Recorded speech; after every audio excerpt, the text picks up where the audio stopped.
June 4th, 1943. Railroad Street, Mexia, Texas.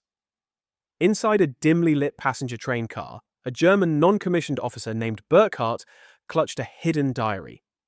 His hand, calloused from years of North African combat, trembled slightly as he recorded words that, if discovered by his own officers, would have earned him immediate solitary confinement. Or worse. "The Americans must be lying to us," he scrawled. "No nation could possess such abundance while fighting a war on two fronts." Burkhart wasn't observing a battlefield. He was looking out the window at a landscape that contradicted 3 years of fervent Nazi propaganda. Electric lights blazed from every farmhouse, every street corner, and every shop window. An endless constellation of electricity stretched across the vast Texas plains, even at 10 o'clock at night. In Germany, blackout regulations had plunged the Reich into total darkness since 1940. Even before the war, rural electrification reached barely 20% of German farms. Yet here, in what Nazi ideologues had described as a decadent, collapsed America, electricity flowed like water. This, for Burkhart, was the first undeniable blow to his worldview. Soon, 1,850 veterans of Erwin Rommel's legendary Afrika Korps stepped down from that passenger train. They had expected brutal cattle cars, cramped and unsanitary freight wagons. Instead, they had traveled in cushioned Pullman coaches, complete with dining services and sleeping berths. The entire population of Mexia had turned out to witness their arrival, an event shrouded in both curiosity and a palpable sense of unease. What none of these hardened soldiers knew was that this moment would trigger the most profound psychological transformation in modern history. A systematic demolition of Nazi ideology through the sheer, overwhelming display of American industrial capacity. The mathematics of Allied victory, they would soon discover, were being written not in battle plans, but in production statistics that would shatter every assumption these soldiers carried about their enemies, their homeland, and their cause. The visible collapse of Axis power had begun just weeks earlier, on May 13, 1943, in Tunisia. General Jürgen von Arnim, Rommel's replacement, surrendered along with an estimated 250,000 German and Italian soldiers. The Wehrmacht's most experienced desert fighters, men who had driven the British back to Egypt and earned the grudging respect of Montgomery himself, were suddenly prisoners. Among them was Captain Friedrich Radke, a veteran of the France campaign and a holder of the Iron Cross. His diary, discovered decades later, would provide historians with the most detailed account of the psychological impact of American captivity. The journey from military defeat to ideological revelation began in the bustling port of Oran, Algeria. As Radke and 30,000 other prisoners waited for transport ships, American efficiency was already beginning to crack their preconceptions. The U.S. Army processed thousands of prisoners daily, with an organizational precision that exceeded anything the Wehrmacht had achieved.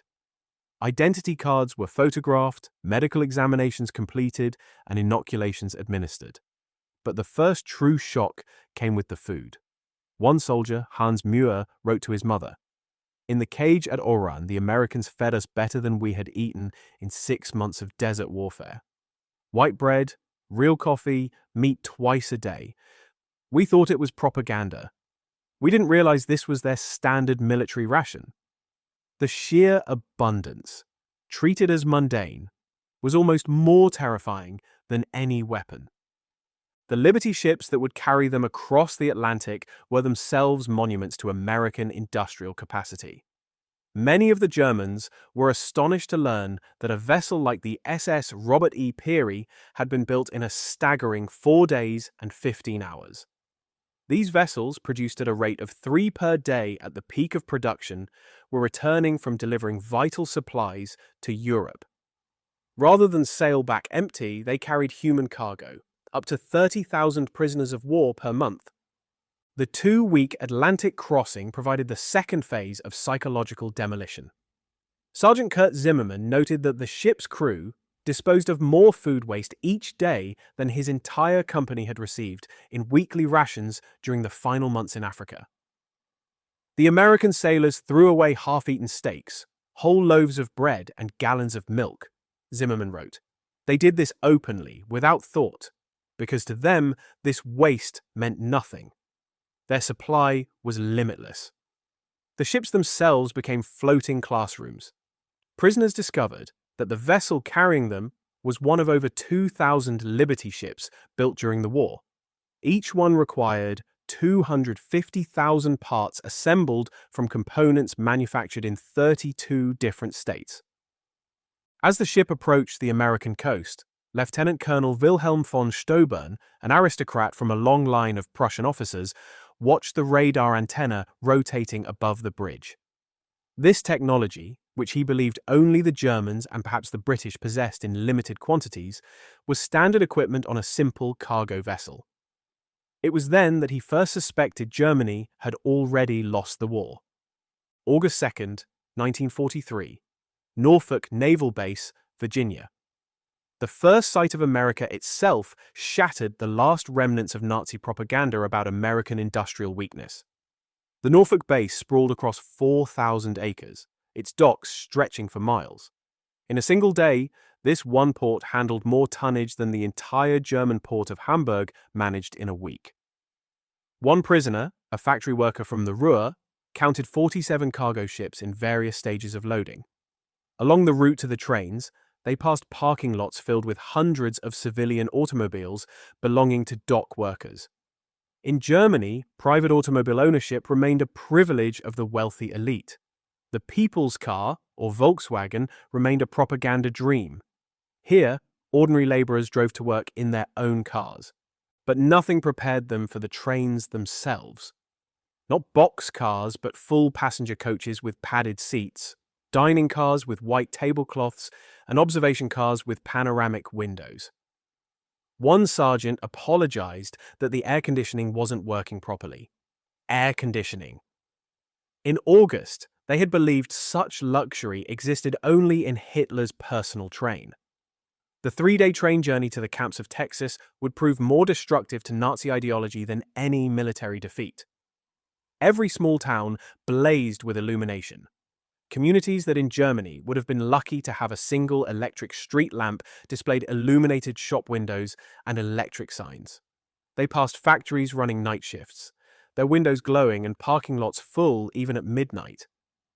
In Roanoke, Virginia, the prisoners watched as American railway workers performed in 30 minutes what would have taken 2 hours in Germany. Automated coal loaders and electric water pumps demonstrated total technological superiority. More disturbing still was the casual wealth of the workers. They wore leather boots that would have cost a German laborer 2 months' wages. They drank Coca-Cola and smoked cigarettes continuously, stubbing them out half-finished. One electrical engineer calculated that the single railway yard they stopped in used more electricity in 1 hour than his entire district in Berlin used in a day. It was the magnificence of infinite resource. As the trains crossed into Tennessee, the prisoners saw the Alcoa aluminum plant stretching for 3 miles along the river. Its electric furnaces consumed more power than the entire city of Munich. Near Louisville, they passed synthetic rubber plants that had sprung from empty fields in just 18 months. Germany, despite inventing the process, had never managed such production. In Michigan, they passed Ford's Willow Run plant. This single factory produced a B-24 Liberator bomber every 63 minutes. One Luftwaffe pilot counted 17 bombers in various stages of completion, visible from the train. He had been told American planes were inferior and hastily built, but he could see the precision of the assembly lines. They were simply built faster than he could imagine possible.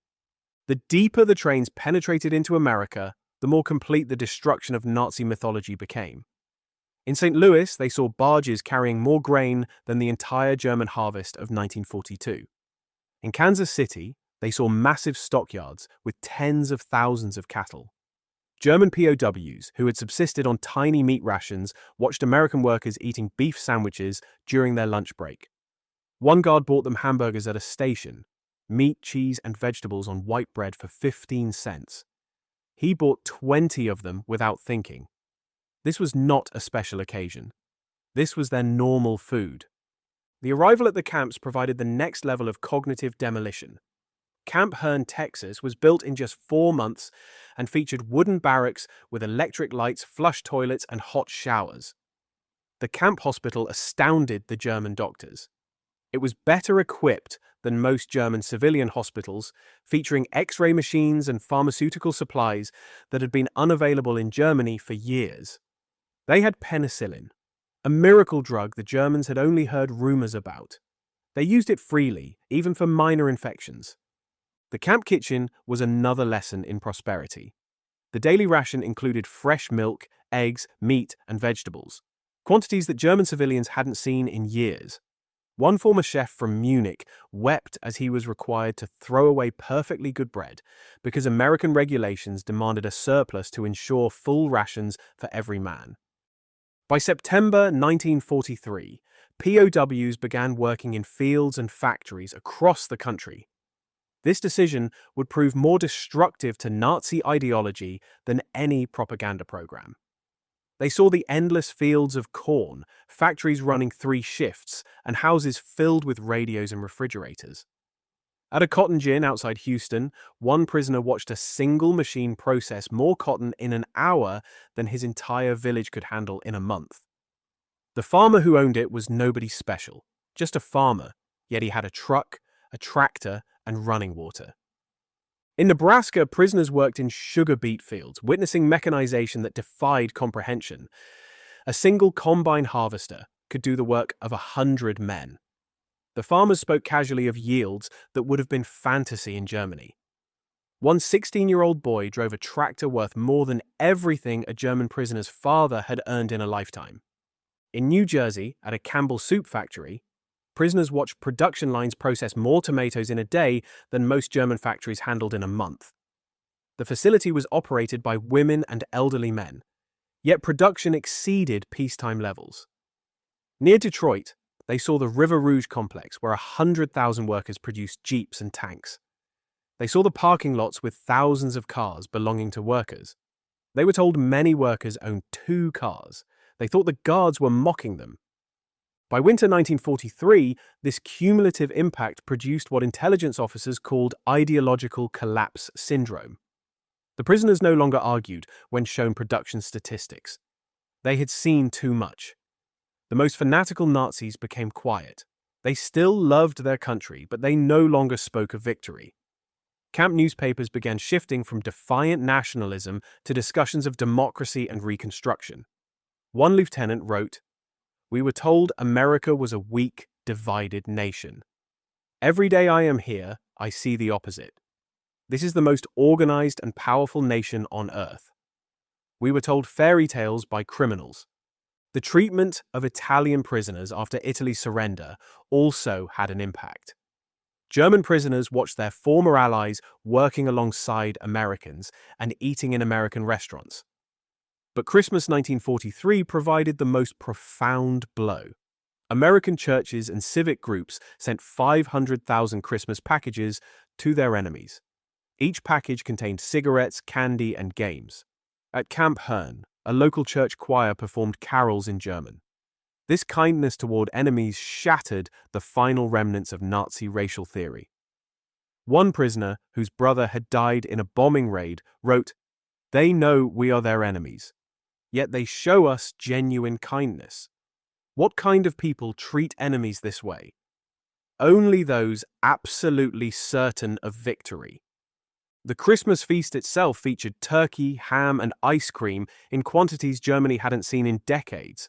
The prisoners ate until they were sick. The guards told them this was a normal American Christmas dinner, eaten by every family in the country.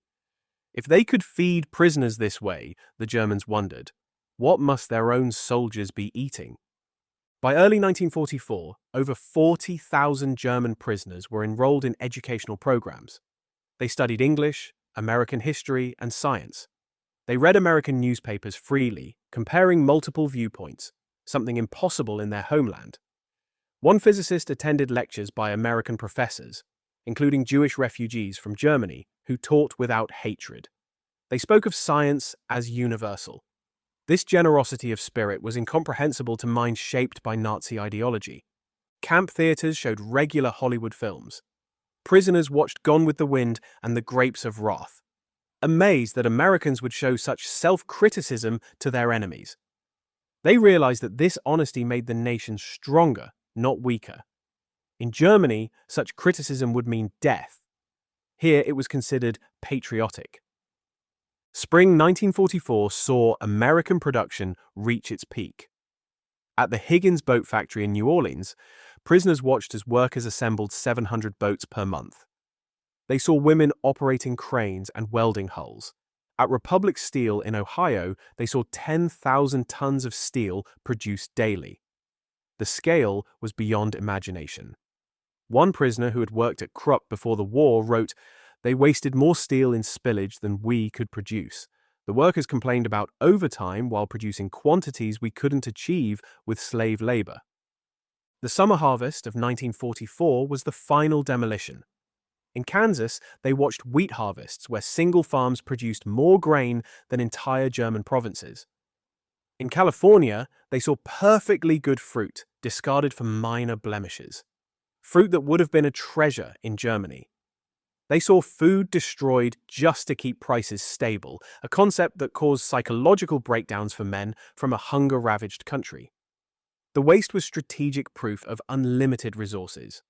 On June 6, 1944, news of the Normandy invasion reached the camps. The scale of the operation, 6,000 ships and 11,000 aircraft, demonstrated an organizational capacity beyond anything they could have dreamed. They saw newsreels of the endless streams of ships and the artificial harbors. They had seen the statistics, but now they saw the visual proof.